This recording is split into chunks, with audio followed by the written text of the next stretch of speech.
Hey, Fiends of the Pod, Nate Wyckoff, your host here again, reminding you like, subscribe, and yes, it is hard to come up with these extra little special things for every episode. But like my good friend behind me, Godzilla, I will not stop until every single building in a metropolitan area is destroyed if you don't like and subscribe.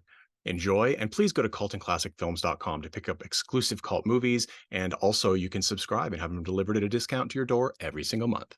Enjoy the show. Welcome to Cult and Classic.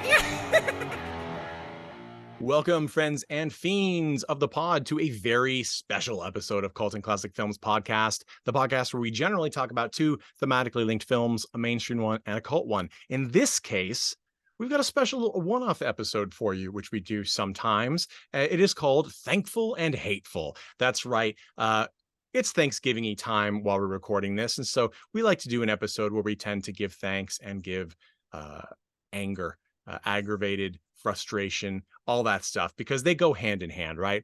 But I also don't like to brand these as a holiday thing because, you can listen to it any time of year. We can bitch and moan any time of year and be thankful, Anyway, I'm your host, Any film time of critic. year. I know.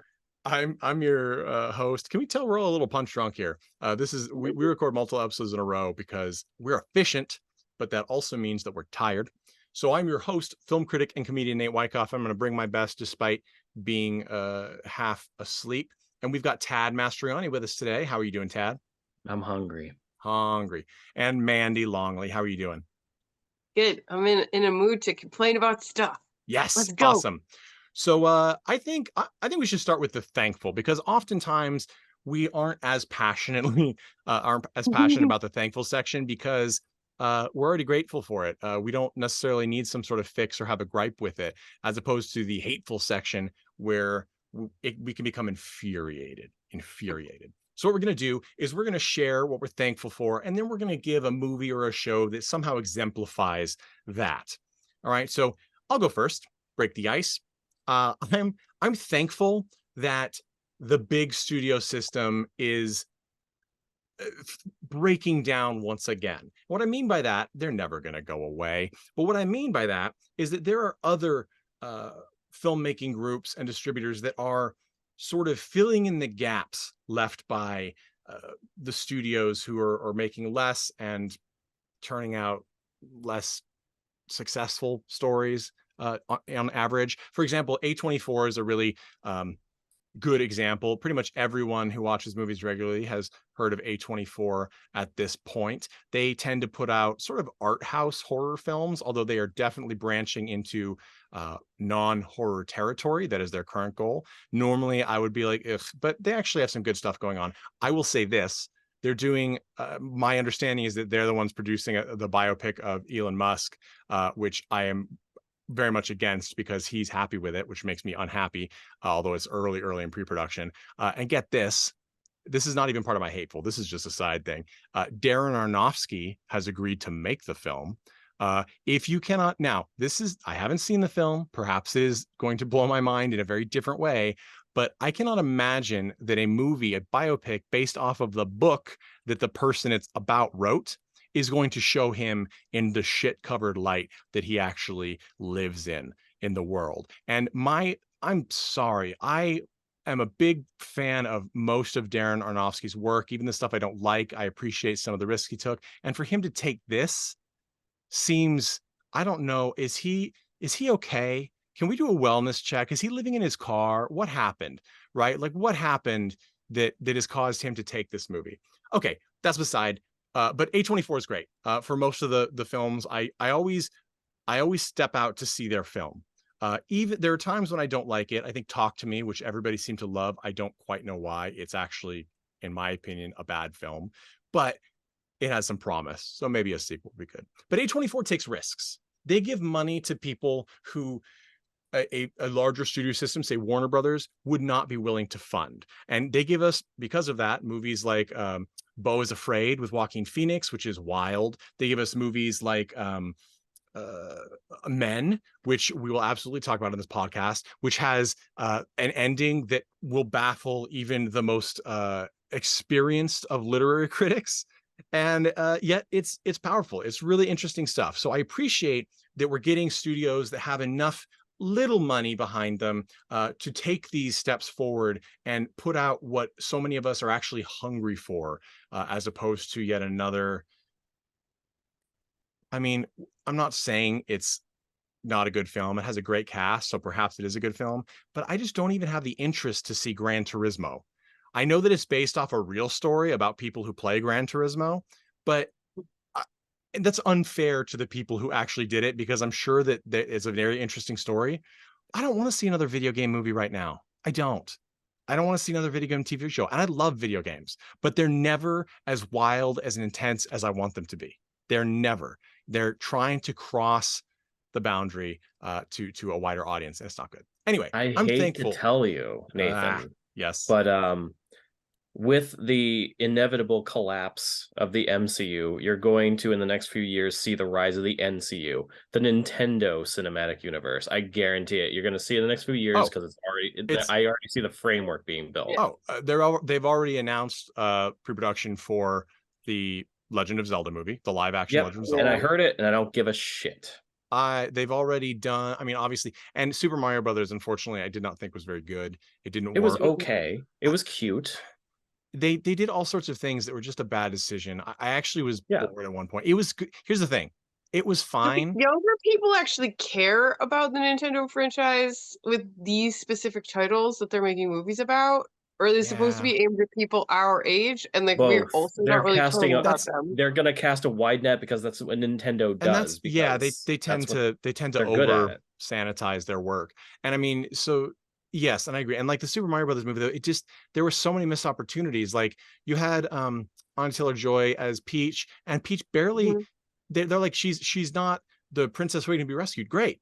Can she have an actual arc? No. Okay. No. You have Jack Black as Bowser. Fantastic. Can you give him some actual screen time? No. Okay. How about instead you put in a framing story with a insanely weirdly stereotyped Italian family, which, by the way, you took out the Italian accent kind of because you didn't want to offend people. And then you put in this hackneyed scene from Saturday Night Fever without the grittiness of Mario and Luigi at the dinner table with their like Italian stereotype family. Okay, and listen. Then you have 10 minutes before they even go to the Mushroom Kingdom, 15, I think. And at one point, there's a whole section where they are attacked by a dog in someone's apartment, trying to hide in the shower while they're trying to plumb a toilet. That's Mario. That's Mario. Nobody, Nathan, nobody and I'm going to do the thing right now. Nobody in the history of the world with any heritage is offended by the whole bibbity bobbity thing. No, nobody. No, never. Here's the thing. I love that you're talking with your hands. Yes. And in case anybody didn't know, Tad Mastroianni is very Italian. So yeah, I mean, here's the thing. It was just okay. It had so many opportunities, and I feel like it failed. It's good for 5-year-olds, which is not I'm not offending 5-year-old content. I'm saying that there was nothing for anyone older to grip onto or even chuckle at. Yeah, even my 11-year-old was like, we saw that before the movie came out. Yeah. So that was disappointing. I got an idea. Hold on. I got an idea.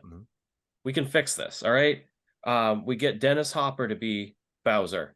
We cast some fat guy to be Mario, and we get John Leguizamo to be Luigi. Banger idea. I wish something like that existed. You know what they should do? They should actually instead, so they should turn Mushroom Kingdom into like a Blade Runner hellscape. Yes. Yes. Absolute fucking dystopia with fire and jump boots and bombs. You know what? Princess Peach should stab Yoshi, because I think there's a tension between them that isn't fully explored in the mythos, and they need to do that. I wish Greg was here to talk about it. Greg is our resident Nintendo freak. So anyway, so I'm thankful that there are studios moving in to the big studio territory. Now, do I actually think the big studios are going to get their comeuppance for screwing over so many of us? Can Warner Brothers cancel another movie that I want to see? Can you do that? Can you take a movie that you've already made and shove it in a back room for me some more? At least Yes, Roger they can. Corman had the good sense to have somebody leak the film, right? Yet I can't see Batgirl, because they're like, we got to make $38 million in tax, rebates or write-offs. I'm like, shut up.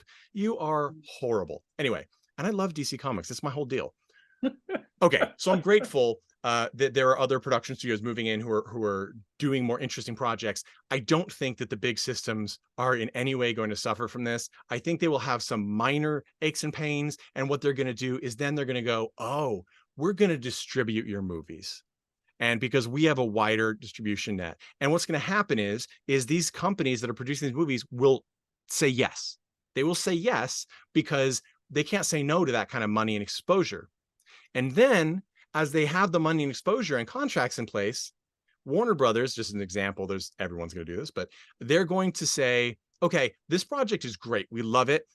We need to work on the portrayal of anybody, of Nicaraguan guitar players. Okay, we're going to need to work on that. So even though there's nothing to do with that, and there's nothing about Nicaragua or guitar players in general in this movie, we're going to need to insinuate one of those characters in here, right? So, and I'm being facetious, but that's what's going to happen. And what does that mean? It means that we will be back to this exact same system. The big distribution company, the big production company will be dictating content made by these smaller production houses. It's going to happen at some point, most likely, with most of all of them. I think maybe something like A24 might survive because they're already getting big enough on their own. They're having success. But, people with money have just more opportunity and more methods to insinuate themselves into whatever they want to make more money. And that's going to, whatever. But anyway, I appreciate that right now we're getting a breakdown of that. Hopefully we can get to the point like we were in the 70s and 80s with Canon and Golem Globus and these little, frankly, often garbage production houses that just want content. And I'm not talking Netflix or Hulu or a streaming service that wants to produce a movie. I'm talking about companies that go out to make a movie. That's what they go out to do. They don't go out to get subscribers. So when they do that, even if it ends up being garbage 90% of the time, we will get garbage that has some uniqueness because people are behind it who want to make their movie, right? Even if it goes back to the whole idea of, naked ladies on the back of a motorcycle and they make a motorcycle gang movie that's just Wild Angels, right, or whatever, or Easy Rider. That's at least something that we haven't had in a long time. We need that infusion, and I'm grateful that I think we're getting some of that because people are seeing holes they can put their money into to get films made that are not something the studio's even going to bother looking at. Mandy, what are you thankful for? And I used A24 as an example. What are you thankful for, Mandy? Okay, so I don't know. I'm like, I don't get to see that many films outside of the podcast because I'm very, very busy. But I get to the movie theater every once in a while, and I would say I am thankful that movie theaters are still in business, that they still exist, because that was not really a guaranteed thing after COVID. A lot of them struggled, and a lot fewer people are going to see films in person. I know that when I do actually go see a film in person, I'm usually the only one in the theater, and I'm like, how are they still open? This is wild. So I'm very grateful that that's still a thing. If I had more time to go see movies, I'd say I was also very thankful for the monthly subscription services that a lot of these theaters have. So you go watch as many films as you want, because films are like, going to see them in the theater is getting to be like prohibitively expensive for a lot of folks, especially people who are fans who want to see like 4 or more movies in a month. So it's really great to see that they're diversifying their business plans by having these like monthly subscriptions, as watch as much as you want kind of thing. So someday maybe I'll get to participate in that. And then finally, I'd say really thankful this fall season for all of the book-based movies that are coming out that I'm a fangirl of, that are not Marvel Universe based. That'll be my gripe as it will come up. Spoiler. I'll be hypocritical and say like, oh, I would like more films. I'm grateful for all the films on the written content that I am a fan of, uh, such as like the new Hunger Games film that's coming out, the new Dune film that's coming out. Oh, Dune. I did just binge watch All the Light You Cannot See That We Cannot See that is on Netflix, which is based on an amazing novel with so much detail and heart to it. I highly recommend that as either watching the miniseries because it's like 4 hours. It would have been like a really long movie, and they broke it down into 4 episodes. So I say like keep them coming because this is a great season for film and TV shows that are based on really good books. Yeah, I mean, I think that's totally true, and that's sort of the next step of the comic book boom in film. You know, is they're looking for other areas of content, like Tad said, video games, right, are already being done, and you know, books have always been a big source, but I think we're getting more because people love to say, for years now, they love to say print is dying in regards to books. The reality is that many books, especially like young adult titles or sci-fi fantasy titles that aren't you know, hard sci-fi, those are actually have gone up a lot. Oh, they're so great. Like, yeah, there's so much good stuff coming out. I just read In the Lives of Puppets, which is that sounds awesome. It's hilarious. I want to see that movie get made. It's like a juxtaposition or opposite retelling of the Pinocchio story where there is one real boy and everybody else in the story, I was going to say the film, everyone else in the story is an android or like a puppet created by man at one point in time. You know, but now like in this story, there's only one live person like that exists. So it's very, very cool. Like opposite retelling, and the characters are all hilarious. Most of the characters have parallel or like a tie-in to other very like popular pop culture icons, like Nurse Ratched from One Flew Over Cuckoo's Nest. There is a character who's like a nurse android who is named after her and is very like sadistic-ish, but like in a loving way. They sort of like turn that one around a little, but it's just like that one's super fun. I would love to see that movie made. Maybe I'm we'll sold see it already. better. Anything that has puppet even in the title, I'm down to go for. Yeah, so you should check that one out. And yeah, I don't know. So that, anyway, that's what I'm grateful for, is that they are still like, there are great books and they're still making movie and TV shows based on those books, and they're actually really well done. They do the source material justice with good production quality and cast lists and everything. So well, that is something a miniseries can succeed at that books often can't. I mean, that single movies off of books, you know, yeah. I think of like Lemony Snicket's A Series of Unfortunate Events, you know, you had a great cast and some pretty good direction, but the script tried to cram 13 books or 12 books into one movie. Yeah, It's just very 13. ineffective. Yeah. You know, but that happens, and we know why, but it's not a great choice. Tad, of course, asked to go first because he's very tired, and I said no. I actually put him last on this wrong. Okay, sorry, I forgot. Tad, what are you thankful for in film and TV right now, and what's an example that exemplifies that? It's two sides of the same coin for me.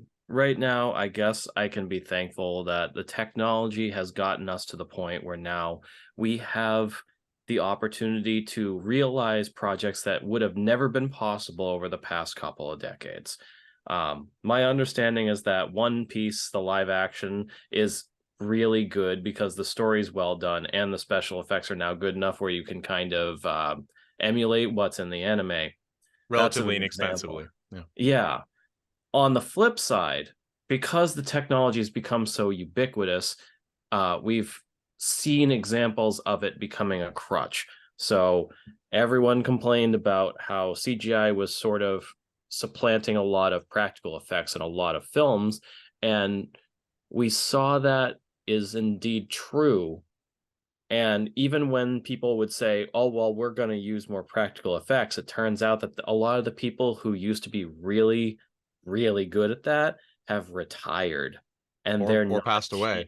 Exactly. Like, I was recently informed that the guy who did, and this doesn't have to do with CGI, but it's just an example of how the old guard really is fading away and probably never to be replaced. The man who did the Jaws poster recently passed away, and that's because I'm following Drew Struzan on Twitter. And he's someone I've admired a long time because he's done almost every good movie poster over the past 30 years. He did all of the Star Wars novels covers. His artwork is fantastic, and it's the end of an era when he retired.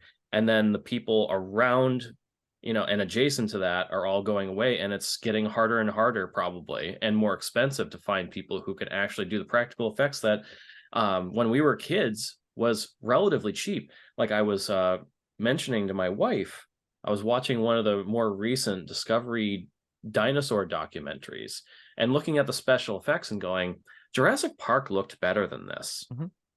Jurassic Park, which came out in what, 1994? That was and its recent groundbreaking anniversary, theater run. Corinne, I went to see it, and I mean, it's still stunning, stunning. Like, and there is nothing like those special effects. And they, it's because they use CGI in a limited capacity to enhance what was there at most, right? And they built it, and we get, I've talked, I think, at the pod at some point. I had recently had the pleasure to meet as he was having an estate sale because he was moving.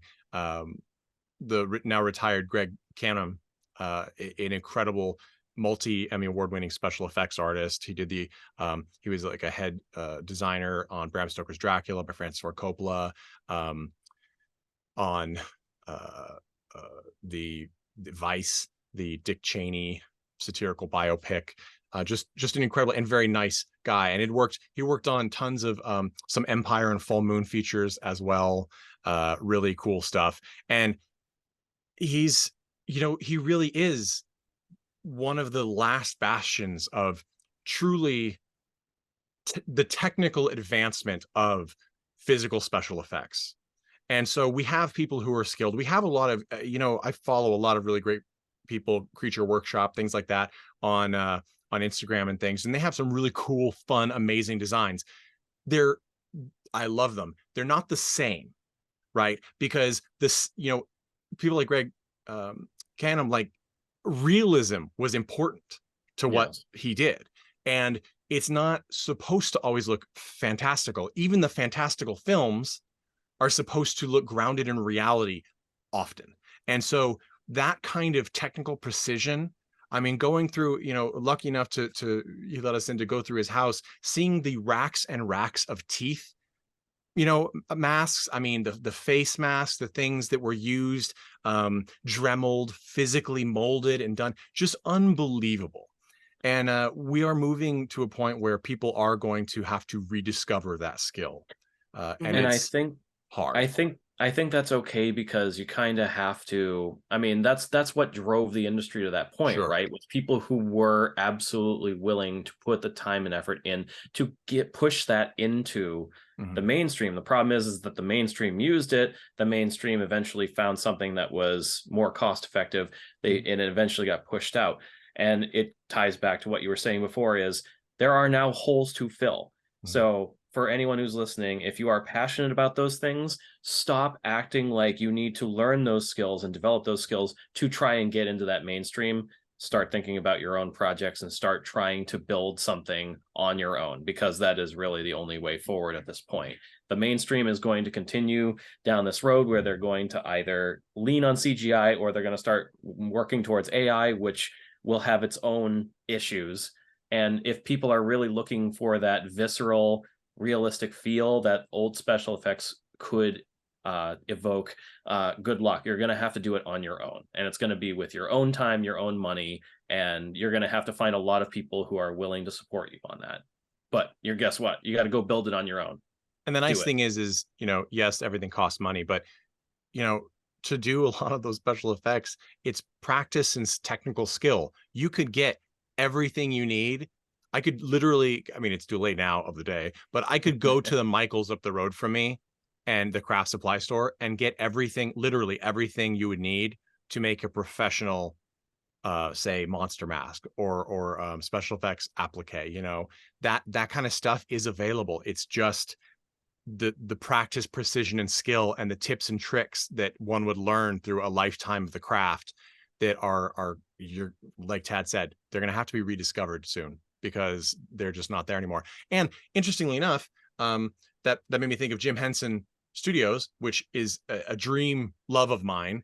You know, ever since, I mean, I was a kid and watching the Muppets with my parents, and just everything, whether or not you're Sesame Street, it's truly unbelievable. It's brought so much joy to the world. Truly incredible production company and studio by a sort of genius creative figure.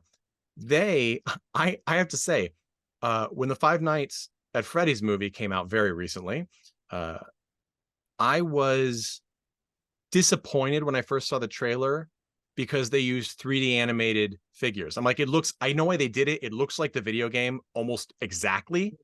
And I'm like, but I wish they would have actually, in this case, changed it a little bit to make it fit in the real world. And then I discovered that they are physical props made by the Jim Henson Studios company. That is how good it is. Now, of course, there's some 3D, you know, augmentation here and there, but that is how good it is. It is actually so good that it looks fake at this point in time with what we've seen over and over again with CGI. CGI has literally failed us in the way that we now, literally, after seeing thousands upon thousands of movies, not even joking, I saw something that was good enough, specific enough, that I was like, it's CGI. I wish it wasn't. I wish it looked more real. And to find out that it is physically real, I'm like, it's not quite the parallel, but it's like an uncanny valley-esque moment where my whole perception is what's changed.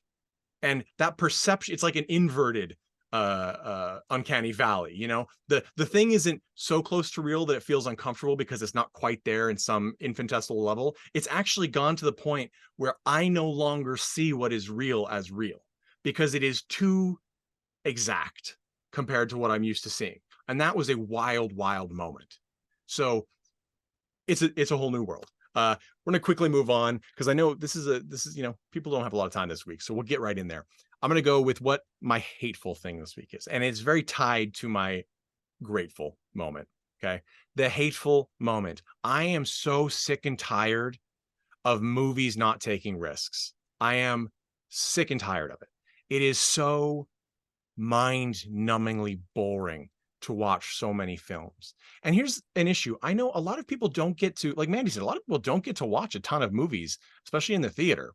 And so it's not so bad when you just don't get to do it a lot. It's an experience, right? Even a bad movie is an experience. Here's the problem. It is moving from an art form, from a method of true intellectual and spiritual, I'm going to use that word, and emotional communication. And everybody say goodbye to Tad. It is moving from that to something that feels AI created. And guess what, folks? There are features from big studios that have already used AI and are already using AI. In fact, Warner Brothers, it was leaked that who knows the full truthfulness of this, because as we mentioned in another episode upcoming, people at the top of corporations tend to be the least technically capable, at which point they often say things or want to make decisions that are not based on reality.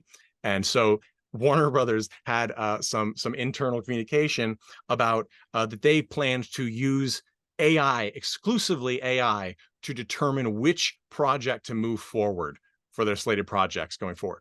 Now, could it potentially be done? Yeah, well, you can ask Chat GPT to make a decision, but you need a lot of complicated programming and understanding and advanced algorithm, et cetera, blah, blah, blah, blah. I'm not a designer to do that effectively, where you would actually maybe have some sort of predictor of income. But that's the mindset.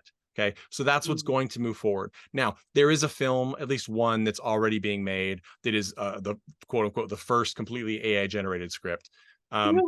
You know, South Park had that brilliant moment where in one of their recent mini movies for Paramount Plus, where the entire end, or maybe it was a Comedy Central episode. Anyway, the entire ending of the episode to resolve it was written by AI, and they just animated and voiced the AI script. Ridiculousness. Yeah. And it was insane. Like it was almost like a human wrote it, but you know, it's at best, it's like talking to meta support for Facebook or Instagram. You know, they're even smart enough to make it seem like it's somebody in India or overseas at a call center when it's literally a bot.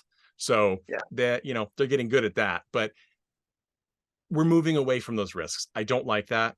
I want more interesting things. Even if it fails, I want it to be interesting. I'm tired, and I am going to pick on James Wan here. I've been doing it lately because I've been watching through his filmography, and it's problematic for me. As Tad said, go back to smaller projects. Okay. I think that a lot of the people in Hollywood, and I'm using Hollywood in general, in the studio system or being sold to the studio system, are quote unquote safe.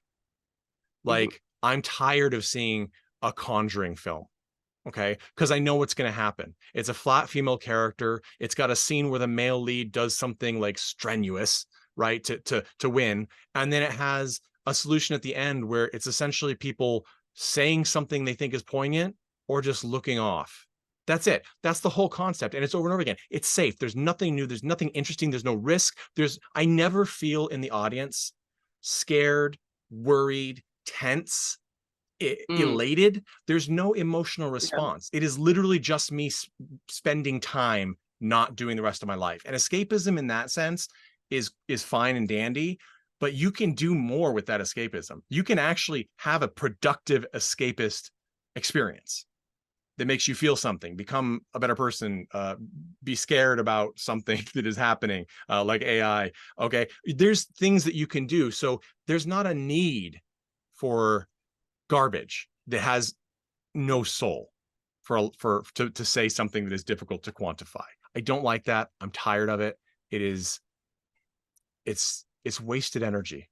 It's wasted energy across the board. So many people have to work on movies, even small productions, that when you see something like that, and it's hard not to be disappointed because so many people put their energy and life and love into that project, and it will not be appreciated because the end result is so deeply flawed that no one can really love it. People can say they like it, they won't love it. So that's what hurts me, and I continue to hope that we're getting away from that for at least a period. I do think it's cyclical and it will come back and forth. But Mandy, you're last up. What do you find hateful about film and TV right now? Okay. It's probably an unpopular opinion, but I'm so sick of Marvel movies.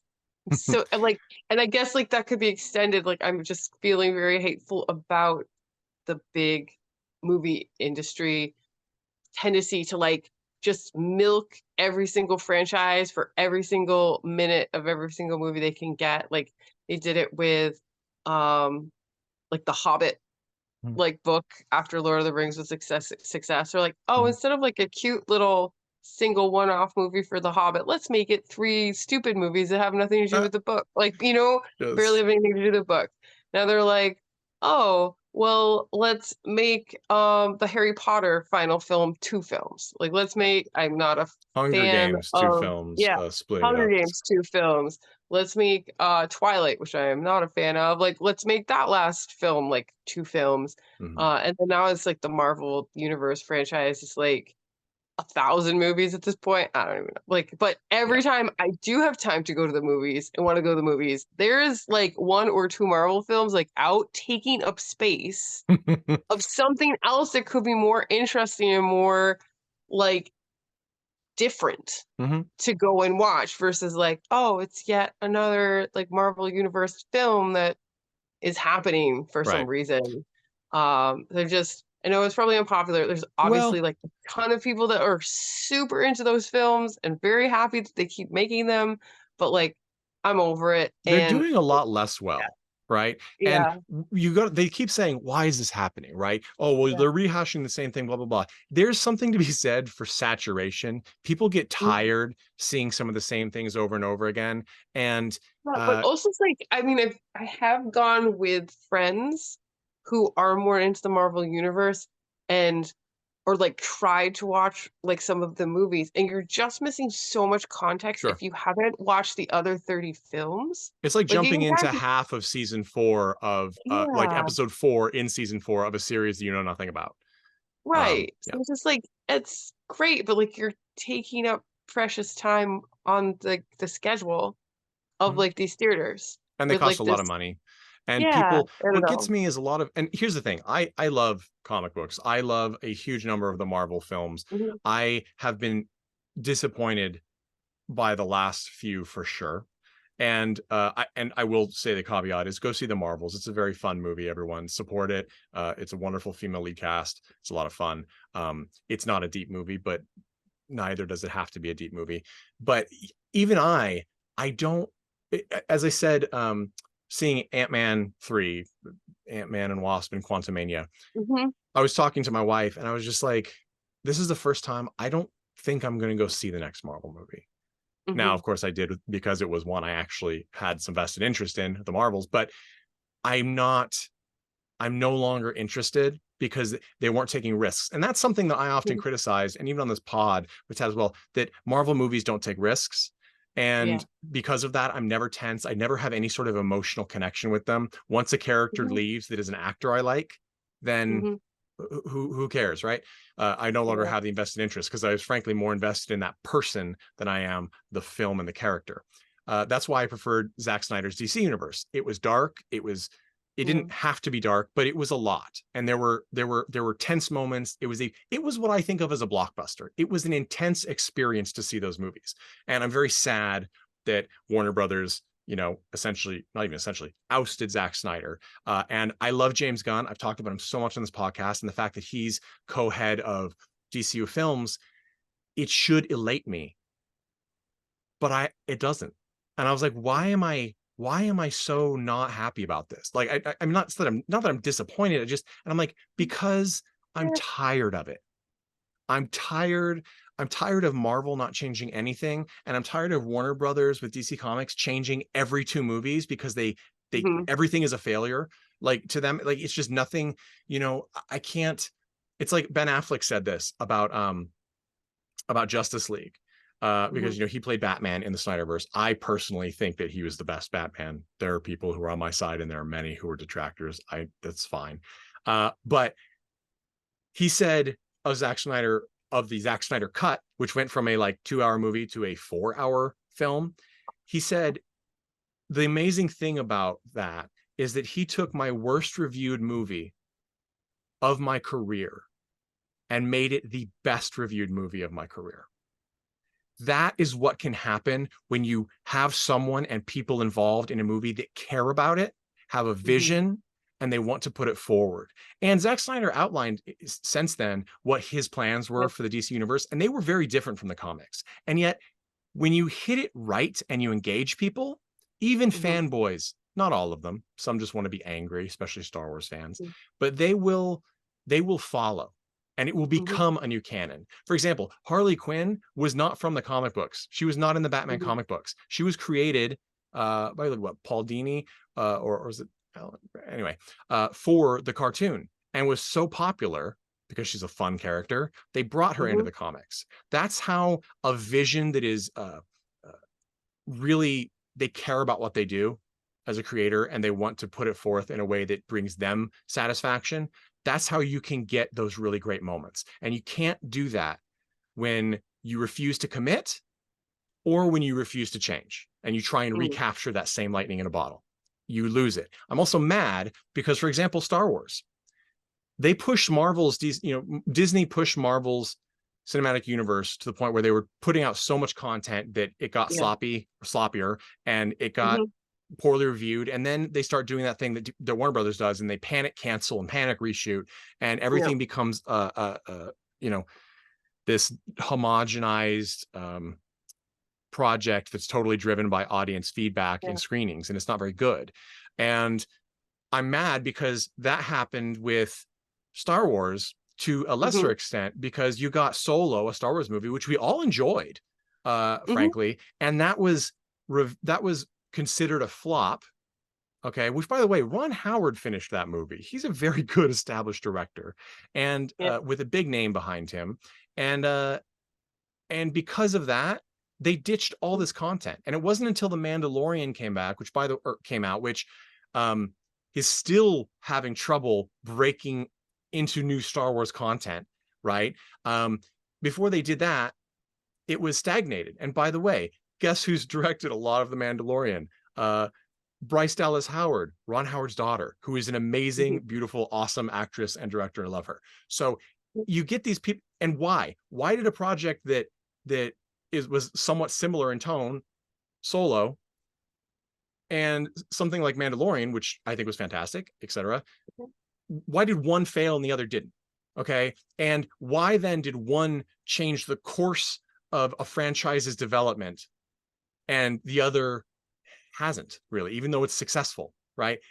It's very frustrating because we know these companies, just like our own employers outside of the industry, if you work somewhere else, they're looking at the money and they don't have a strong connection to the content, to the actual, the feet on the ground, the people who whose goal it is to stylize a film, to write a script. They don't have that connection, right? Maybe there are some that do and they get excited, but oftentimes, especially late in production, you don't have that anymore. They start looking at things that are like, oh no, this is a problem, this is a problem, this is a problem, this audience didn't like it, the audience here had something different to say, cut, add, whatever, and it becomes a huge mess. And then they use that as a reason to not pursue something. And instead they want to start over, or they want to dig up yet another older property and try and revitalize it. And I'm not against bringing back older properties. We're millennials. I live in nostalgia, right? We don't have anything else. But it's so obvious from the outside when you look in that it's hard to understand and have sympathy for those inside the machine of the large production houses, to see in there and be like, I get it. I understand your pressure, because we can see the problem. We're the consumers, and not everyone sitting in a focus group theater can voice that effectively. So why are we using that as the driving force? By the way, a lot of other countries who make films do not do that. They do not have multiple focus screenings and then do recuts and edits and additions. They don't do that. The idea is that the filmmaker made the film, it makes a film, and they put it out. They put the film England out. is very much like that, for example. And it really leads to that homogenization, the neutering of content. And if something is going to fail because of X, Y, and Z, maybe it's going to fail because it's offensive. Okay. Let it fail. Right. That's sort of the whole idea. Like, you can't fire someone for being, for believing in something horrible, like a racist agenda. You can't fire them for that. You can fire them if their actions affect somebody else, but you can't hurt them for their mind. Right. But people cannot like them. We cannot like them. We cannot talk to them. That's the repercussions of being a bad person, per se. So the reality is if you make a product that isn't good and hurts people, the outcome isn't, I'm going to change this whole franchise, I'm going to erase you from history. The answer is that we will say, sorry, don't like you, not going to go see your movie, not going to go see your stand-up, X, Y, and Z. Right. So there's this misunderstanding, I think, in a lot of the big studios or any big company, that they can control these small things. And when they do that, maybe they eliminate some risk of a big bomb or something that they have to PR cover, cover their ends. But they also miss out on the huge successes. And you're going to have more successes than you're going to have catastrophic failures. Maybe you'll have more failures and successes, but the catastrophic ones that actually affect you in the long term, they're not going to be as many as the big successes that people remember you for. So I wish that would go through. And it's very obvious for so many of us who are consumers, but it's in an insular world of big corporations like production houses that are huge, just doesn't read. They don't get it yet. And so we'll see if that ever changes. But well, that's been Thankful and Hateful, our yearly roundup of what we are appreciative for in film and movies. in the contemporary time and what we are hateful about. And I hope you guys have enjoyed this. Please catch up with us next week. We have a fantastic double feature that we'll be talking about called Animals Behaving Badly. And it is very exciting. 2023 films, which, hey, we have one of the most extreme consensuses between all of the panelists on one movie, our next episode. So make sure you catch it next week, every Tuesday at 5 a.m. Also follow us on the youtube.com/CultonClassicFilm. Subscribe. We offer our new episodes on video every Tuesday and a classic episode on video every Thursday. So you get twice the episodes from us you can watch on Culton Classic Films YouTube channel. You can also go to our website, Culton Classic Films, but please go to Patreon, check it out, get exclusive movies that are only available in special collector's editions and high definition forms from us.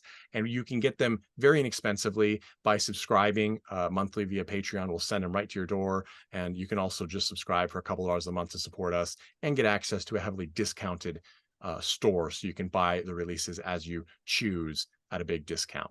Okay. Check that out. Helps us. Plus, you'll get some really cool stuff, things you've never seen before or can't get anywhere else. All right. Thank you all. Please catch us next week. And to play us out, as always, is the Chud with All About Evil.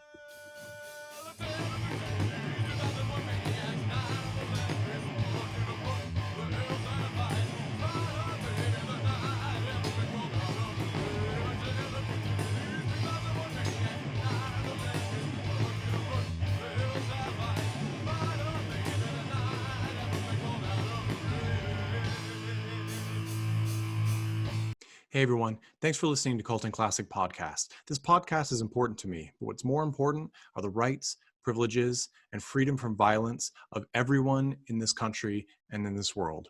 And that means supporting Black Lives Matter. If you'd like to make a donation, please go ahead and visit CultonClassicPodcast.com, where we have a list of places you can donate and help out. And please stay safe.